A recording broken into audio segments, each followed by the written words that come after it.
الحمد لمن قدر خيرا وقبلا والشكر لمن صور حسنا وجمالا والشكر لمن صور حسنا وجمالا सूरज ने दिया अपने शुआओं को ये पैगाम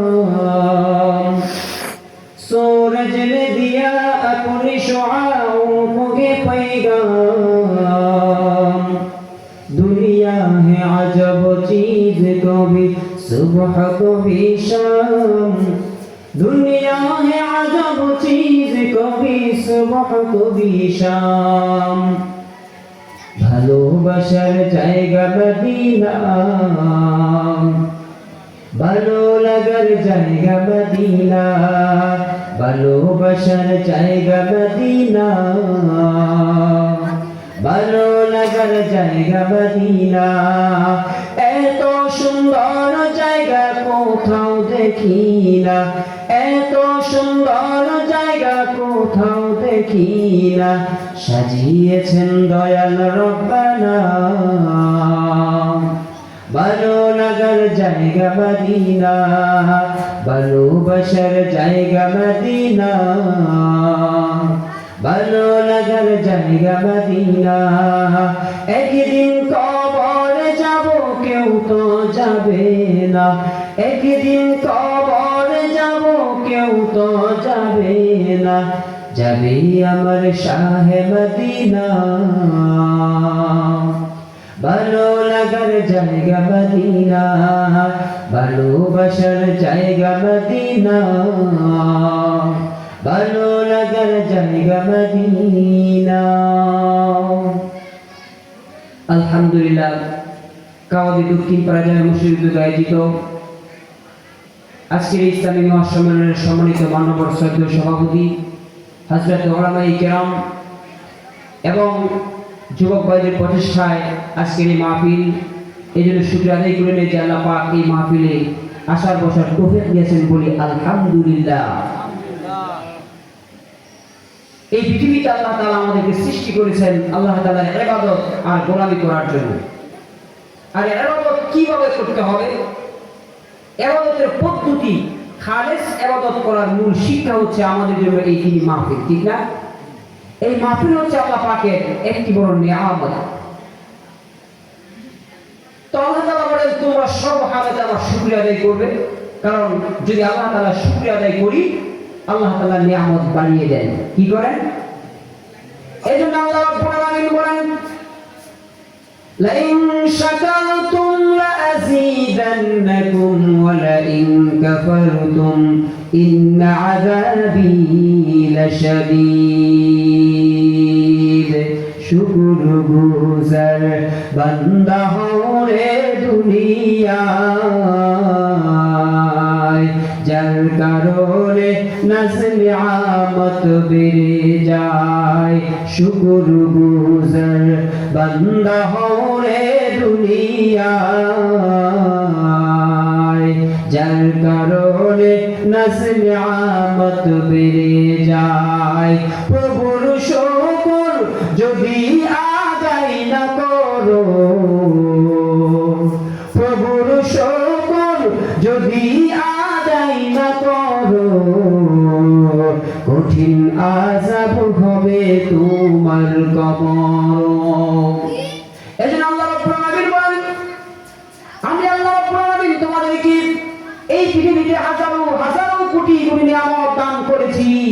তোমরা যদি আমার নিয়ামতের শুকরিয়া আদায় করো, আমি আল্লাহ রাব্বুল আলামিন তোমাদের নিয়ামতকে বাড়িয়ে দিব।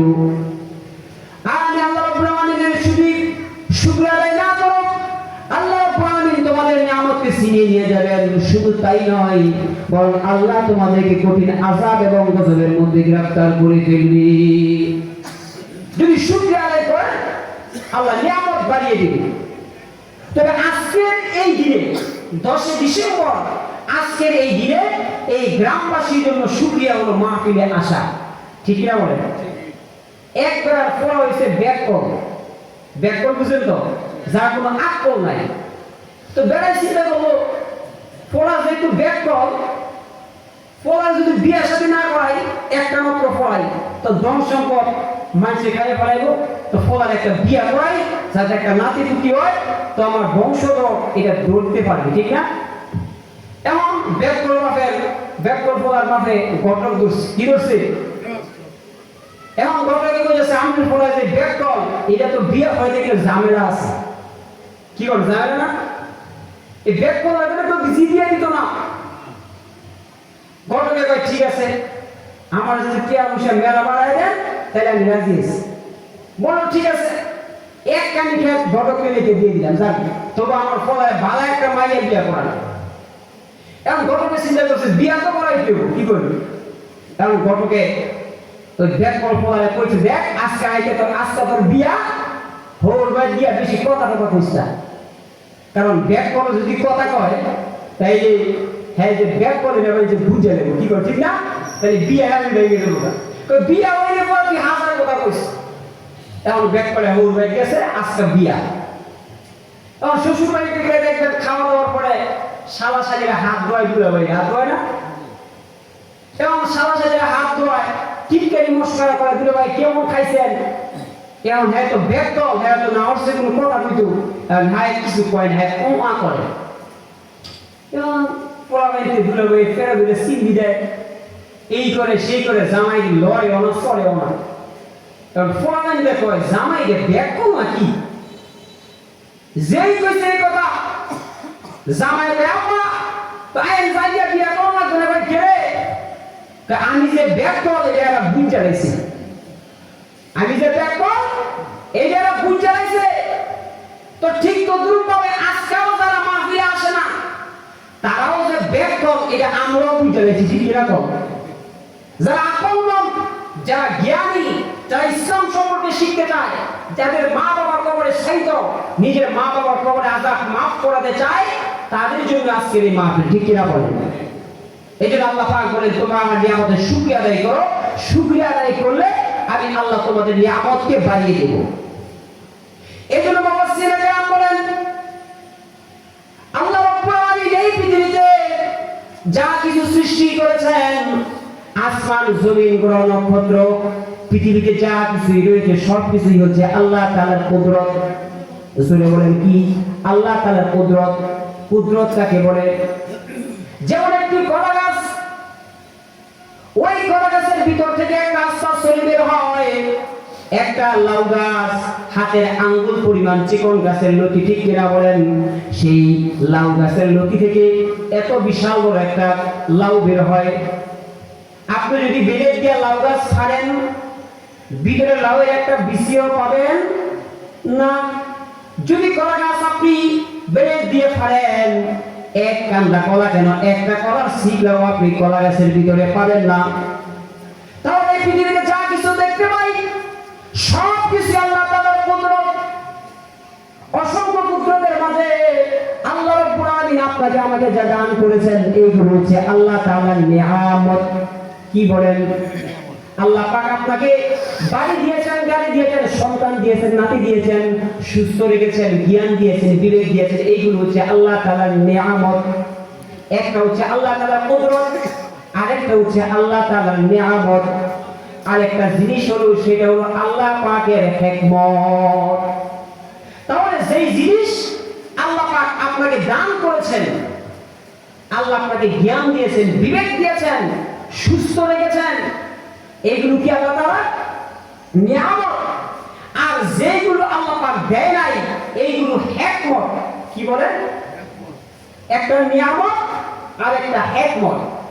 আল্লাহ যেই জিনিস আপনাকে দিয়েছে আলহামদুলিল্লাহ, যেই জিনিস দেয় নাই এই ব্যাপারও বলতে হবে আলহামদুলিল্লাহ। কেন? আল্লাহ অনেক জিনিস আপনাকে দেয় নাই, এর মধ্যে হিকমত আছে। কি হিকমত? আপনি দোয়া করতেছেন যে আল্লাহ তুমি আমারে কোটি কোটি টাকার মালিক বানাও, এই দোয়া আপনারা করেন না? সবে কত আসছে কি দোয়া, আয় হায় দোয়া করেন আল্লাহ। যুবক দোয়া করে আল্লাহ তুমি আমার একটা মোটরসাইকেল কেনার ব্যবস্থা করে দাও, কিন্তু এই যে দোয়া করে আল্লাহ তার দোয়া কবুল করে না। মুফাসসিরিনে কেরাম বলেন এই যে আল্লাহ তোমার দোয়া কবুল করেন না, এর মধ্যে একটা হিকমত আছে। কি হিকমত? যদি তোমার দোয়া আল্লাহ কবুল করতেন, আল্লাহ জানে কবুল করলে ক্ষতি হবে। যদি তোমার চাহিদা অনুযায়ী যদি তোমার মোটরসাইকেল ব্যবস্থা করতেন, তুমি নতুন মোটরসাইকেলটা এমন গিয়ার দিতা চসুন্দুর ব্রিজে টাকের সাক্ষাৎ তলে হইয়া আলু ভর্তা হইতা। আল্লাহ জানে এই মুহূর্তে মোটরসাইকেল তোমার জন্য বিপদ। কি বলে ঠিক না? আপনি যদি 20 টাকার মালিক হন, আল্লাহ জানে এই মুহূর্তে আপনাকে ধনী বানাইলে আপনার বিপদ হবে। আপনি মনে করেন 10 কোটি টাকার মালিক হয়েছেন, একটা লটারি পাইছেন, দেখবেন ডাকাতে এসে রাতের বেলা ডাকাতে এসে আপনারা জবাই করে সব টাকা নিয়ে যেত, তাহলে এই মুহূর্তে টাকা আপনার জন্য বিপদ না ভালো? এই জন্য আল্লাহ পাক জানে এই মুহূর্তে বান্দার জন্য এটা কল্যাণকর নয়। এই জন্য আল্লাহ পাক একমত নিহিত করে রেখেছেন, আল্লাহ বান্দাকে অনেক জিনিস দেন না। মুফাসসির ইকরাম বলেছেন, তোমরা সর্বহালতে সব সময় আমি আল্লাহ তোমাদেরকে যা দিয়েছি যা দেই নাই সব ব্যাপারে আল্লাহ পাকে শুকরিয়া আদায় করতে হবে। আমার বন্ধুগণ, আল্লাহ রাব্বুল আলামিন এই পৃথিবীতে আপনাকে আমাকে তৈরি করেছেন শুধুমাত্র একটা মাত্র কাজের জন্য। আল্লাহ রাব্বুল আলামিন বলেন, ওয়ামা খালাকতুল জিন্না ওয়াল ইনসা ইল্লা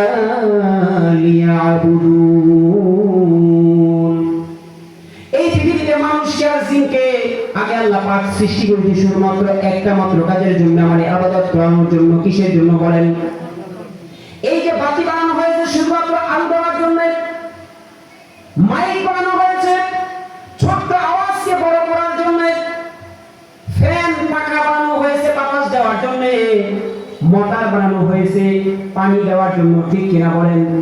ঠিক তদ্রূপ ভাবে আল্লাহ পাক রব্বুল আলামিন বলেন, শোনো এই পৃথিবীতে আমি আল্লাহ তোমাদেরকে সৃষ্টি করেছি শুধুমাত্র একটি মাত্র কাজ, সেটা হলো আমার ইবাদত আর আমার গোলামি করার জন্য। আল্লাহর ইবাদত শুধুমাত্র একটা মাত্র কাজ। আল্লাহর ইবাদত করার জন্য সৃষ্টি করেছেন। ইবাদত ছাড়া অন্য কোনো কাজের জন্য আল্লাহ পাক আপনাকে আমাকে সৃষ্টি করেন নাই। ঠিক কিনা বলেন? সহজ ভাষায় বুঝতে পারবেন। আপনাদের চৌসুন্দর বাজার, ওই বাজারে অনেক দোকানদার আছে কিনা বলেন?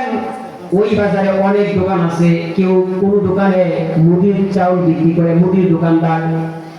আবার কেউ চা বিক্রি করে, আবার কেউ পান বিক্রি করে, কেউ ফল বিক্রি করে।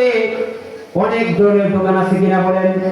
কিন্তু দোকানের মধ্যে অনেক পার্থক্য আছে, কিন্তু সকল দোকানদারের উদ্দেশ্য একটা, সেটা হলো টাকা ইনকাম করা।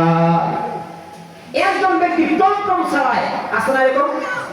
টমটম ভাড়া কম, ঠেলা বেশি, আরাম কম। যে ব্যক্তি টমটম চালায় খটর খটর আওয়াজ হয়, এবারে টাকার জন্য টমটম চালায়। ঠিক কিনা বল? আবার যে ব্যক্তি হেলিকপ্টার চালায়, এবারে কি লেগে চালায়?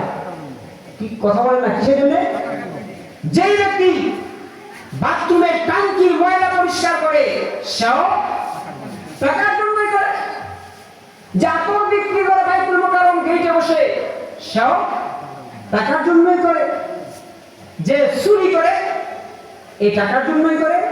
যে পুলিশের চাকরি করে, র্যাব, বিজিবি, বিডিআর, তারাও টাকার জন্যই করে।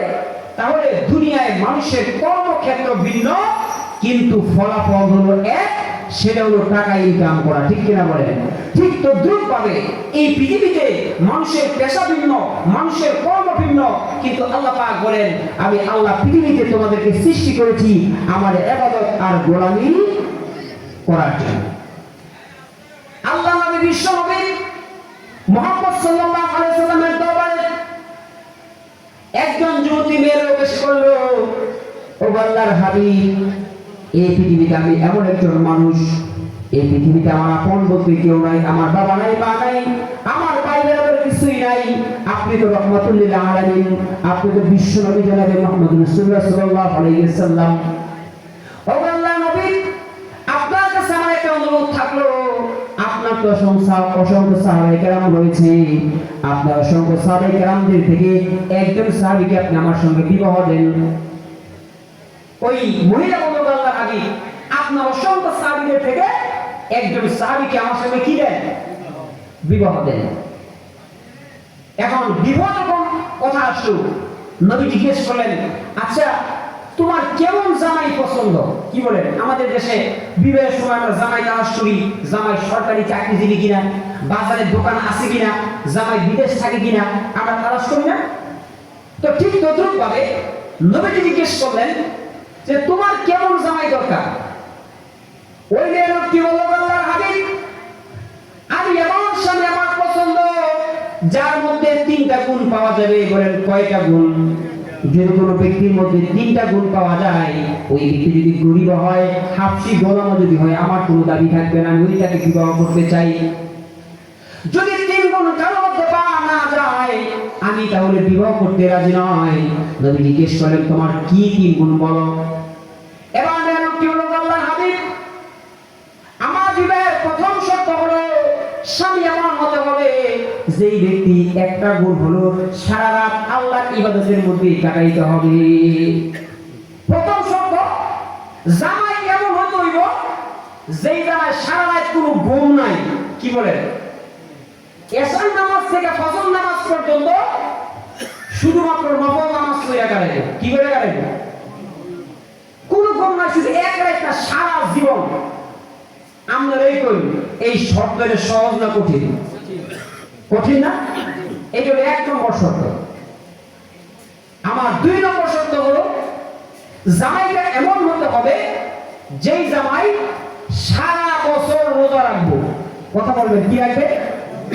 ইসলামের বিধানে শুধুমাত্র রমজান মাসে রোজা রাখা ফরজ। কোন মাসে? ওই মেয়েটি বলছে জামাই এমন হতে হবে যেই জামাই সারা বছর কি রাখবে, অর্থাৎ জানুয়ারি মাস থেকে ডিসেম্বর মাস পর্যন্ত রোজা রাখবে। এটা কত নম্বর শর্ত? 2 নম্বর। এইটা কি আপনাদের কাছে সহজ মনে হইতেছে? সহজ না, কঠিন। 3 নম্বর শর্ত হলো জামাই এমন হতে হবে যেই জামাই দৈনিক 1 বার কোরআন শরীফ খতম করে। এটা কি সম্ভব? কি বলেন, সম্ভব?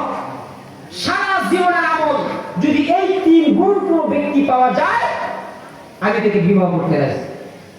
এবার চিন্তা করে দেখেন, নবীর আমলে মহিলারা বিবাহের জন্য স্বামী তালাশ করতে ধার্মিক, ঠিক না? আর এখন আমরা তালাশ করি আর্থিক। কোন জামায় টাকা আছে, পয়সা আছে, ওরা ঠিক কিনা বলেন?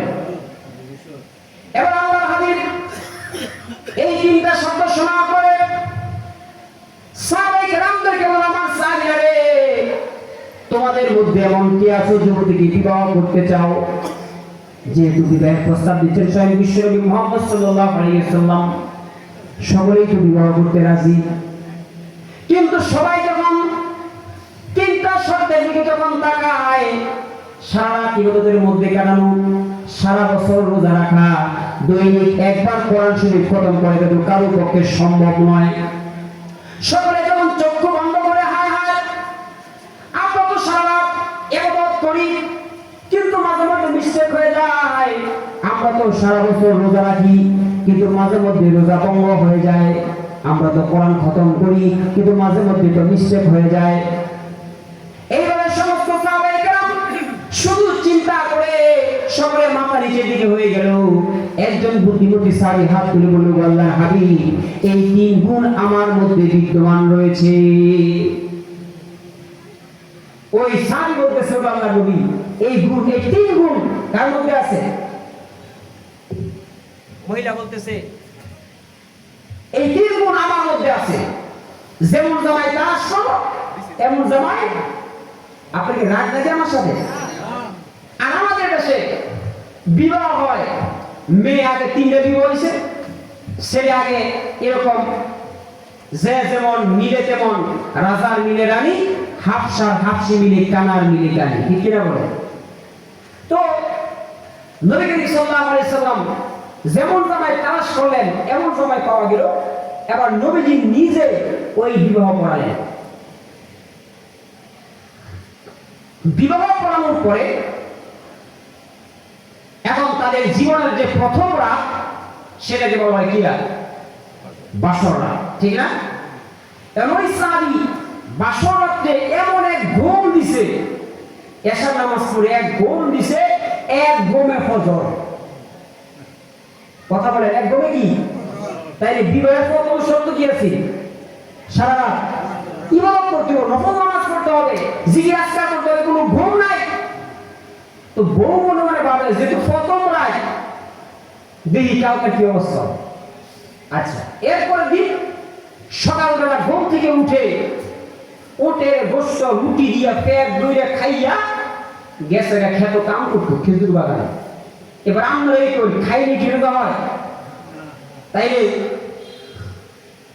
বিবাহের 2 নম্বর শর্ত নাই। বউ চিন্তা করে এটা আবার কেমন জামাই, নবীর সাহাবী, নবীর সামনে শর্ত দিয়ে বিবাহ করলো, আমার সাথে ঘুমাইলে নামাজ পড়লো না, সারা নফল ইবাদত করলো না। এরপর দিন বেলায় লুকায় খাইলে তো কইতাম যে রোজাদার কি করি, তাও খাইছে বউয়ের সামনে। তো বউ বলতে দাও এই রুটিটা দাও। আর ওই সাহাবী কোরআন শরীফ খতম করতে দূরের কথা, ওই সাহাবী বাইরে কোনো কোরআন শরীফই নাই। এখন বউ সাহেবে 1 দিন 2 দিন 3 দিন 1 মাস 2 মাস 3 মাস অপেক্ষা করিয়া দেখে কয়লা ধুইলে কোনো ময়লা যায় না। ওই সাহাবীর মধ্যে কোনো কি নাই, পরিবর্তন নাই। এবার সেই মহিলা স্বামীর মধ্যে কোনো পরিবর্তন না দেখে আল্লাহ নবী দরবারে হাজির। ও আল্লাহর নবী, আপনার এই সাহাবী যে 3 শর্তের মাধ্যমে আমাকে বিবাহ করেছিল, তার মধ্যে 3 শর্তের 1 শর্ত নাই। বাস্তব আর সিনেমার মধ্যে এটাই পার্থক্য। যারা সিনেমা দেখেন যুবক ভাইরা তারা বুঝবে, সিনেমার মধ্যে দেখবেন আগে নায়ক নায়িকা ঝগড়াঝাটি মারামারি কাটাকাটি হয়, লাস্টে গিয়ে বিবাহ হয়। আর বাস্তব জীবনে আগে বিবাহ হয়, পরে ঝগড়াঝাটি মারামারি শুরু হয়। ঠিক কিরকম? এখন ওই মেয়ে লোক নবী দরবারে বিচার দিল, আল্লাহ হাবিব, আপনার এই সাহাবীর মধ্যে 3 শর্তের 1 শর্ত নাই। এবার আল্লাহ হাবিব বললেন, তোমার স্বামীকে ডেকে আনো। স্বামীকে ডেকে আনা হলো। বলল, আমার সাহাবী, তুমি যে 3 শর্তের মাধ্যমে ওই যুবতীকে বিবাহ করেছিলে, তোমার মধ্যে নাকি 3 শর্ত নাই। ওই সাহাবী বলে, ও আল্লাহর নবী, যে আল্লাহ রাব্বুল আলামিন আপনাকে সত্য নবী করে পৃথিবীতে পাঠিয়েছেন, সেই সত্তার কসম করে বলি, এমন কোন দিন নাই, এমন কোন রাত নাই যে দিন এবং রাতে এই 3 শর্ত আমি পালন করি নাই। বউ বলে, আরে আমার মানে ঘুমায়, নাক টেনে ঘুমায়, নামাজ পড়বো দূরের কথা, নাক টেনে ঘুমায়, রোজা রাখবো দূরের কথা, আমার সামনে খায়। ইয়া রাসূলুল্লাহ, একটাও পালন করে না। আর জামাই করে আমি জীবনও ছাড়ি না, সব আমার পালন করি, সারা রাত মোবাইল ইবাদত করি, সারাদিন রোজা রাখি, দৈনিক 1 বার কোরআন শরীফ পালন করি। এমন কোন ফেস লাগ যেটা খুলছে, এমন আপনাদের আগে মানুষ যারা মাইকের আওয়াজ শুনতেছেন, জাগর ফেস খুলতে মন চায় তারা মাহফিলে আসে। ঠিক না বলেন? নাকি ফেস নিয়ে চলে যাবো? কি করেন? ফেস কি খুলতে চান আপনারা? এবার আল্লাহ নবীর সাহাবী বলেন, ও আল্লাহর নবী, আমার বিবাহের মধ্যে 3টা শর্ত ছিল। তার মধ্যে প্রথম শর্ত ছিল সারা রাত ইবাদতের মধ্যে কাটানো। কিসের মধ্যে কাটানো? রাতে কোনো ঘুম থাকবে না, এর মধ্যে কাটাইতে হবে। ও আল্লাহর নবী, আমি আপনার পবিত্র জবান থেকে শুনেছিলাম, মান সাল্লাল ইশা ফি জামাআতিন ফাকান্নামা কামা লিসাল্লাইন। ও আল্লাহর হাবিব, আমি আপনার পবিত্র জবান থেকে শুনেছিলাম, যেই ব্যক্তি এশার নামাজ জামাতে আদায় করবে, ওই ব্যক্তির আমলনামায় অর্ধেক রাত ইবাদতের সওয়াব দান করে দেওয়া হয়। এশার নামাজ যে ব্যক্তি আদায় করে নিয়া অর্ধেক রাত, নিসফুল লাইল না ঘুমায় যদি তাহাজ্জুদের নামাজ পড়েন, জিকির আজকার করলে যে সওয়াব হতো, নবী করিম সাল্লাল্লাহু আলাইহি সাল্লাম বলেন, তারা আমলনামায় ইবাদতের সওয়াব দান করে দেওয়া হয়। ওমান সাল্লাল্লাহু সুবহ, এশার নামাজ পড়ার পরে যদি আবার ফজরের নামাজ আদায় করে, নবী করিম সাল্লাল্লাহু আলাইহি সাল্লাম বলেন, ফাকান্নামা সাল্লাল লাইলা কুল্লুহু, ওই ব্যক্তির আমলনামায় বাকি অর্ধেক। সুতরাং যেই ব্যক্তি এশার নামাজ পড়বে আবার ফজর নামাজ পড়বে, ওই ব্যক্তির আমলনামায় সারা রাত ইবাদতের সওয়াব দান করে দেওয়া হয়। সুবহানাল্লাহ। মিয়া সাহেব, আপনি যদি এশার নামাজ পড়া আবার ফজর নামাজ পড়া যদি সারা রাত নফল ইবাদতের সওয়াব পান, তাইলে খাও খাও, এই শীতের রাইতে কষ্ট করে কোনো লাভ আছে? কি কর লাভ আছে? কয় হুজুর ফজর কোন দূরের কথা, শুক্রবারে কোন ইমাম রেগে রুজুতে পাই আছে না? সারা সপ্তাহ যায় গুল্লায়, নামাজ পড়ার খবর নাই, সপ্তাহ ঘুরে আইলে শুক্রবার, আঙ্গ পাড়ার বেগুন মানুষ সাকি ইমানদার। কি বলে ঠিক না? সারা সপ্তাহ যায় গুল্লায়, নামাজ পড়ার খবর নাই, সপ্তাহ ঘুরে আইলে শুক্রবার, আঙ্গ পাড়ার বেগুন মানুষ সাকি ইমানদার। ছোট বড় জুয়ান বুড়া নাই ভেদাভেদ নাই, শুক্রবারে মসজিদ যায় জুমা পড়বার নাই। আগে পড়ে সুন্নতেরি দারে নাকুদার, আগে পড়ে সুন্নতেরি দারে নাকুদার, আঙ্গ পাড়ার বেগুন মানুষ সাকি ইমানদার। অথচ নবী করিম সাল্লাল্লাহু আলাইহি সাল্লাম বলেন, তুমি যদি এশার নামাজ পড়ো, ফজর পড়ো, আপনার আমল নামায় সারা রাত ইবাদতের সওয়াব।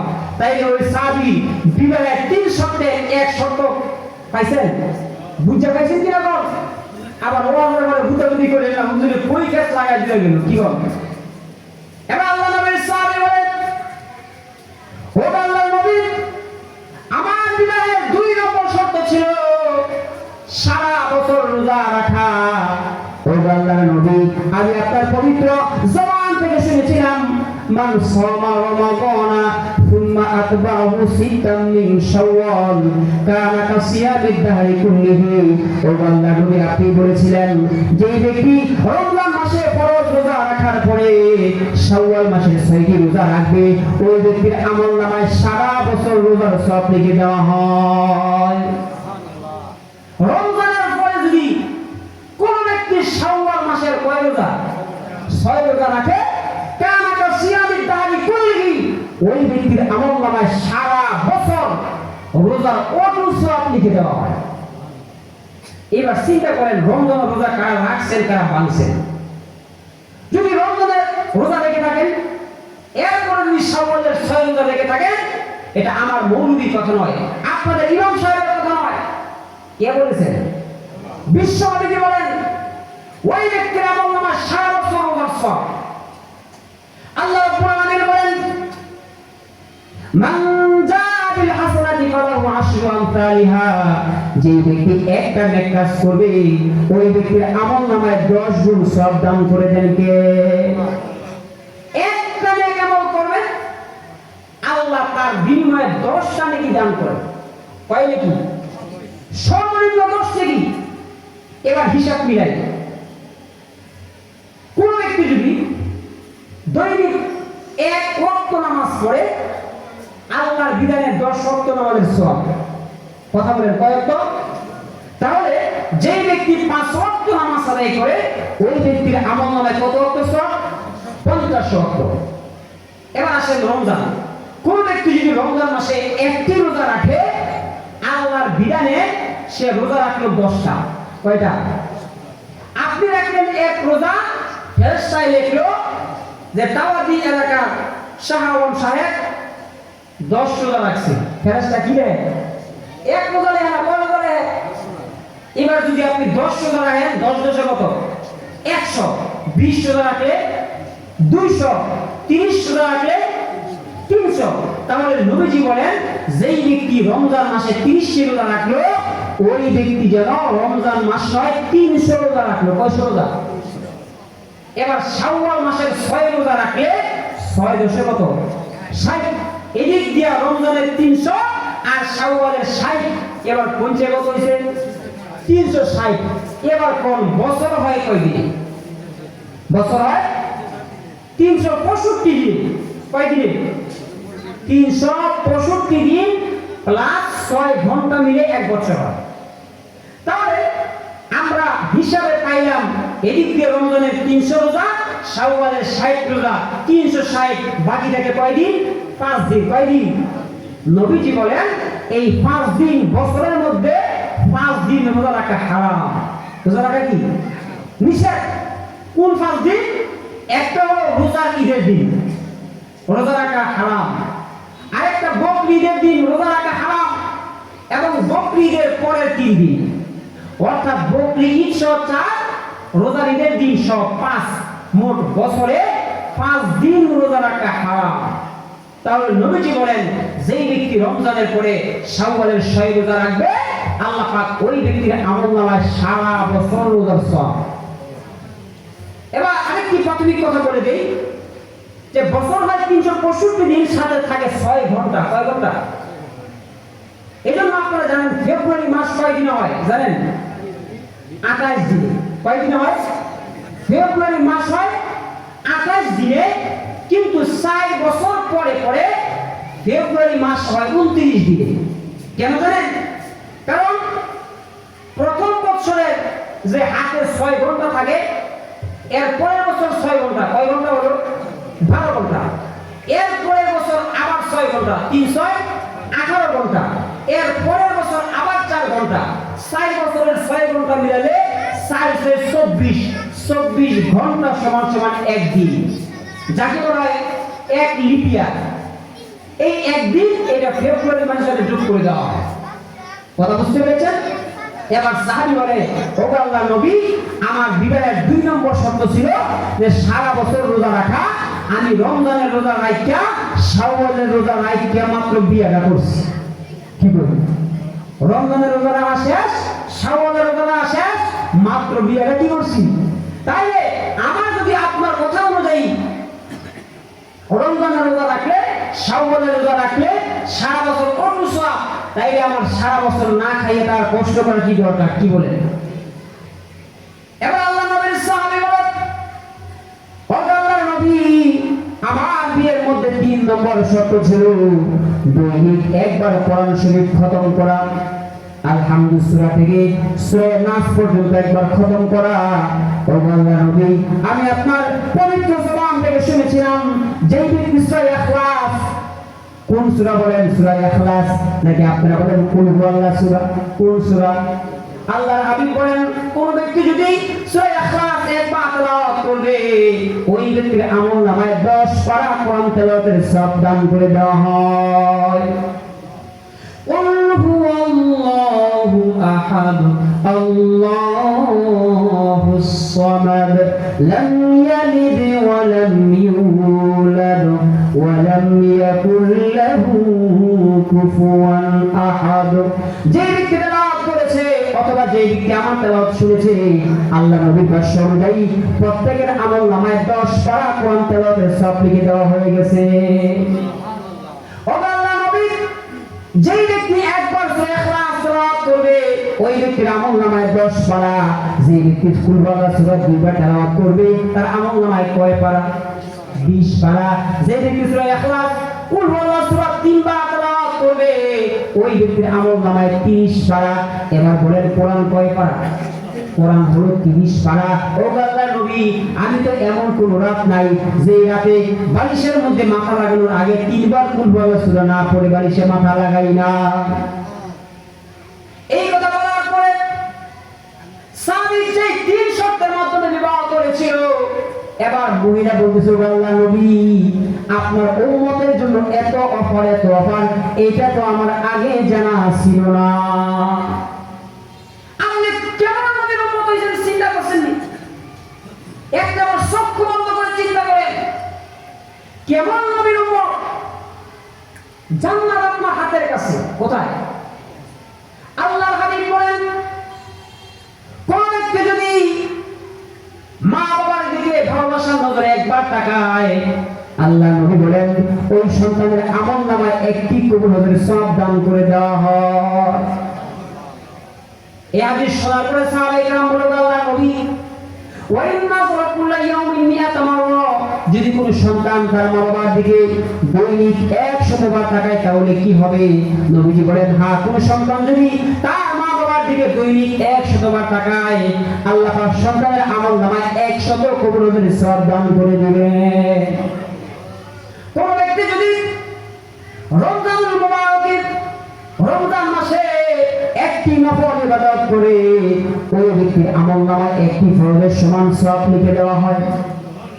আর কোন ব্যক্তি যদি রমজান মাসে 1টি ফরজ ইবাদত করে, করে ওই ব্যক্তির আমল নামায় 70টি ফরজের সমান সওয়াব দান করে দেওয়া হয়। শুধু তাই নয়, আল্লাহর হাবিব বলেন কোন ব্যক্তি যদি একটি ভালো কাজের নিয়ত করে, ওই ব্যক্তি যদি ভালো কাজটি করতে পারে নাই, শুধু নিয়ত করেছে আগামীকাল জুমার নামাজ পড়বে, শুধু নিয়ত করেছে, কিন্তু যে কোন কারণে নামাজ পড়তে পারে নাই, আগামীকাল মাহফিলে যাবে, নিয়ত করেছে মাহফিলে যেতে পারে নাই, নবীজি বলেন শুধুমাত্র নিয়ত করার কারণে ওই ব্যক্তির আমল নামায় একটা নেকি দান করে দেন। নিয়ত করার পর যদি ওই ব্যক্তি ভালো কাজটি আদায় করে ফেলে, আল্লাহর নবী বলেন ওই ব্যক্তির আমল নামায় 10 থেকে 700 নেকি তার আমল নামায় দান করে দেন। আবার কোন ব্যক্তি যদি একটি খারাপ কাজ করার নিয়ত করে, ঘটনাক্রমে খারাপ কাজটি করতে পারে নাই, নিয়ত করছে আগামীকাল সকালবেলা কলা চুরি করব, কি নিয়ত করছে? কলা চুরি করবে, কিন্তু ঘটনাক্রমে কলা চুরি করতে পারে নাই, নবীজি বলেন ওই ব্যক্তির আমল নামায় কোনো গুনাহ লেখা হয় না। ওই ব্যক্তি যদি খারাপ কাজটা আদায় করেই ফেলে, তাহলে একটা অপরাধের বিনিময়ে আল্লাহ তার আমল নামায় একটা গুনাহ লিখে দেন। কিন্তু ভালো কাজ করলে একটারে আমার সব 700 লেখে, তার কাজের দর অনুযায়ী নবী করিম সাল্লাল্লাহু আলাইহি সাল্লাম বলেন 10 থেকে 700 নেকি দান করে দেয়। শুধু তাই নয়, আমরা এমন নবীর উম্মত হয়েছি, এই নবীর উম্মত যদি এক রাত ইবাদত করে খায়রুম মিন আলফি শাহরিন, অন্য নবীর উম্মত 1000 মাস ইবাদত করলে যে সওয়াব হতো, আমার নবীর উম্মত যদি এক রাত ইবাদত করে, আল্লাহ পাক ওই বান্দার আমল নামায় 1000 বছর ইবাদতের সওয়াব দান করে দেন। ওরে আমার মুসলমানরা, একটু চিন্তা করে দেখেন আমরা কেমন নবীর উম্মত হয়েছি। আদম নবীর উম্মত এমন অফার পায় নাই, মুসা নবীর উম্মত এমন অফার পায় নাই, ইব্রাহিম নবীর উম্মত এমন অফার পায় নাই। আমরা শেষ নবীর উম্মত হয়েছি, আমাদের হায়াত কম, আমাদের সময় কম, আল্লাহ তাআলা আমাদের সময়ের মধ্যে অনেক বরকত দান করে দিয়েছেন। সব কথাই বলি, আমরা বাবা দেওয়াল করিয়াছি না, করি দেওয়াল করেছিলেন তো, এর ভিতরে 3টা লোক থাকে, কয়টা লোক? এই যে ঘুরে দেখছেন খট্ট করে, একটা দেখবেন আছে খট্ট করে 24 ঘন্টা ঘুরে, এর নাম কি? সেকেন্ডের কাটা, কি কাটা? এরপরে আরেকটা আছে, এটা আরেকটু আসছে ঘুরে, এর নাম কি? মিনিটের কাটা। আরেকটা আছে, এটা আরো ভদ্রলোক, এটা আরো কম ঘুরে, এর নাম কি? এমন যদি জিজ্ঞাসা কা বাজে কটা, তোমার আমরা কবে হুজুর 8টা 6টা 40 বাজে, কি করবি? তাই আপনি 2টা কোটির নাম কইছেন, আরেকটা 24 ঘন্টা খাওয়া পরে, আপনি তো কোনে আছে হুজুর 6টা 45 মিনিট 15 সেকেন্ড, এটা তো কইছেন না। এইবারে 24 ঘন্টা ঘুরে, কিন্তু বেড়ার 24 পয়সার কোনো দাম নাই, কি কর ঠিক না? তাই না? সেকেন্ডের কাটা একবার 60 মিনিট 60 বার ঘোরা, মিনিটের কাটা একবার ঘোরা, আবার মিনিটের কাটা 60 বার ঘোরা, ঘন্টার কাটা একবার ঘোরার সময়, ঠিক কিনা বলেন? ঠিক তদ্রুপ ভাবে আদম নবীর উম্মত, মুসা নবীর উম্মত, বাকি সব নবীর উম্মত হলো সেকেন্ডের কাটার মতো, মিনিটের কাটার মতো, আর আপনি আমি এমন নবীর উম্মত, আপনি আমি হচ্ছে ঘন্টার কাটার মতো। কিসের কাটার মতো? শুধু একটু আলাদা, গর্তে মসজিদ হয়ে গেছে আল্লাহর জান্নাত, কি বলেন ঠিক না? শুধু একটু ভালো কাজ করবেন, জান্নাত আপনার কাছেই। কিন্তু হুজুর আজকে দুনিয়ায় এমন ব্যস্ততা পড়েছি, সারাদিন সকাল থেকে সন্ধ্যা পর্যন্ত শুধু মাথার মধ্যে একটাই চিন্তা, সেটা কি? কি করে সংসার চালাবো, কি করে টাকা ইনকাম করবো, ঠিক কিনা বলেন? অথচ এই টাকা আপনার আসল নয়, ঠিক কিনা বলেন? টাকা পয়সা বেশি যদি করতে পারো কামাই, শ্বশুর শাশুড়ির কাছে তুমি ভালো জামাই। টাকা পয়সা বেশি যদি করতে পারো কামাই, ভাই, শ্বশুর শাশুড়ির কাছে তুমি ভালো জামাই, টাকা পয়সা কামাই করে শুধু দিয়ে যাই, শালা শালির কাছে তুমি ভালো দুলাভাই, টাকা পয়সা দিবে শুধু গহনাটা দামি, নিজের বউয়ের কাছে তুমি খুবই ভালো স্বামী, টাকা পয়সা দিবে শুধু নেই তো কোনো চাপ, ছেলে মেয়ের কাছে তুমি খুবই ভালো বাপ, টাকা পয়সা দিবে শুধু হিসাব নিকাশ নাই, ভাই বোনের কাছে তুমি খুবই ভালো ভাই, টাকা পয়সা দিবে শুধু গহনাটা দামি, নিজের বউয়ের কাছে তুমি খুবই ভালো স্বামী, টাকা পয়সা দিবে শুধু হিসাব নাই এক বিন্দু, চলার সাথীদের কাছে তুমি ভালো বন্ধু, টাকা পয়সা কামাই করে দিবে ডজন ডজন, আত্মীয়দের কাছে তুমি খুবই ভালো আপন, টাকা ধরো টাকা কামাই করো, টাকার মূল্য বুঝেছি ভাই যখন হইছি বড়, টাকা পয়সা দিতে পারলে সবার কাছে ভালো, না পারিলে সুন্দর মুখটা দেখবা তুমি কালো, আমার কথা ঠিক কিনা ভাই তোমরা সবাই বলো। এই টাকা দিয়া দুনিয়ায় কারো মন রক্ষা করতে পারবেন না। সকাল থেকে সন্ধ্যা পর্যন্ত শুধু একটাই চিন্তা, সেটা ওর টাকা। অথচ এই টাকা মৃত্যুর পরে আপনার কবরে কেউ দিয়ে দিবে, ঠিক না বলেন? আমরা হালাল নাই হারাম নাই সময়